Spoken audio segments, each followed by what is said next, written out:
Hindi po tayo arugante. At yan naman po ay makikita sa mga video. Maliban po dyan, Sir Briggs, may kawani ang CTTMO na nag-take ng video mula simula hanggang matapos. Naku po. Baka humantong po ito sa persona non grata. Pag hindi po to na-resolve itong problema ni Colonel Busita at ni Pulong Duterte, mga kois, mga gayas, no? Dahil nabubusit po si Pulong Duterte kay Colonel Busita. Dahil nga po ito po, basahin po muna natin bago po natin panoorin yung video, mga kois, mga guys. Pahayag po ni Congressman Paulo Pulong Duterte. Nakapagtataka talaga sa laki ng Pilipinas dito pa sa Davao na piling umiksina ni Mr. Busita.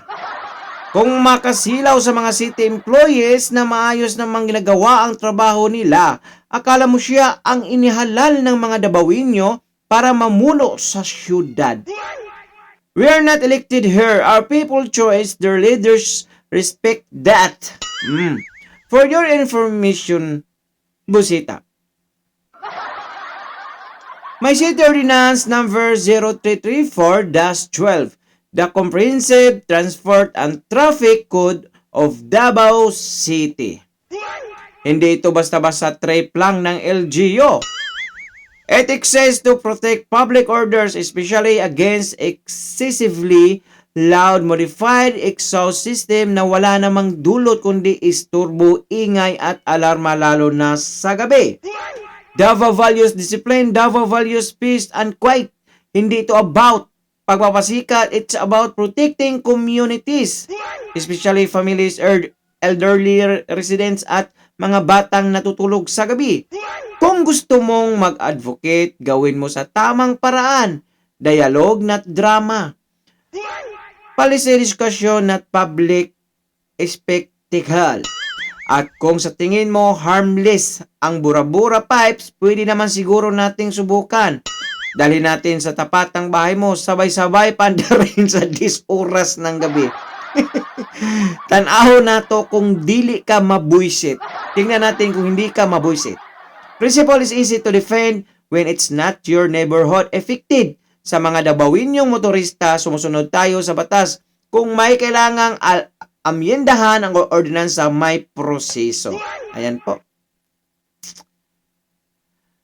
The local government is open to consultation that how governance works, not through shouting matches but through legislation and public dialogue. Criticism is welcome. Arrogance is not. Davao will always choose order over noise. Ayay!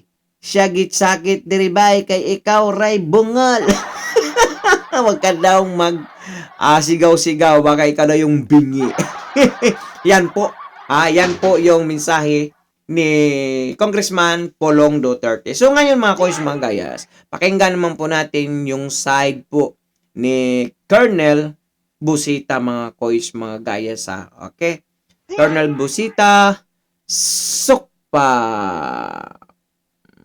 Sana ba?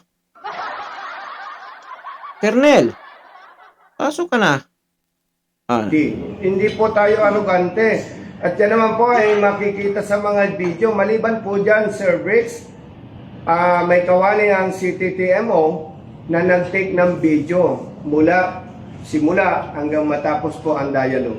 Yes, sir. Sa loob po ng CTTMO. And Sir Briggs, paglilinaw, alam niyo naman po, dati akong polis, alam natin yung protocol. Nagsadya po kami sa sa City Hall para mag-courtesy call kay Honorable Mayor Sebastian Baste Duterte. Unfortunately, wala po siya nung oras na yon. Kaya po nakausap namin yung kanyang secretary.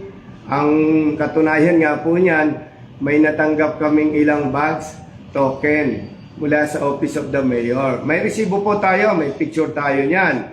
At dahil po doon, wala ang Honorable Mayor, pumunta rin po tayo sa Office of the Vice Mayor. Nakausap din po natin ang kanyang staff doon, ang Vice Mayor. Kapareho po ni Mayor Baste, nung oras na yon, wala siya. Kaya wala po kaming nakausap, even the mayor or vice mayor. At nirequest din po namin, Sir Briggs, sa pamamagitan ng staff ni Mayor Baste Duterte, na kung maaari, samahan kami, i-assist kami ng representatives from DILG. At kami naman po ay pinagbigyan. Ni-request ko po yon, Sir Briggs, to ensure na walang magiging masamang kulay o impresyon sa aming pagdulog. May witness po doon, mga kawani ng DILG. Kasi nga po, natatakot ako na magkaroon ng masamang impresyon na parang siga-siga o parang bastos si Busita. Wala pong ganon. May mga witnesses po at may mga pictures po kami, Sir Briggs. Hindi po tayo arugante. At yan naman po ay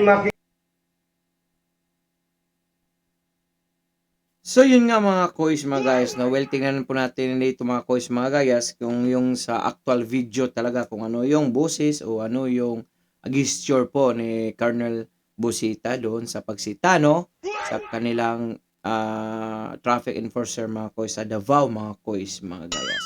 Doon po natin malalaman kung talagang hindi ba nagsisinungaling yung taong nagsumbong kay Congressman Pulong or ito si Colonel Busita yung nagsisinungaling.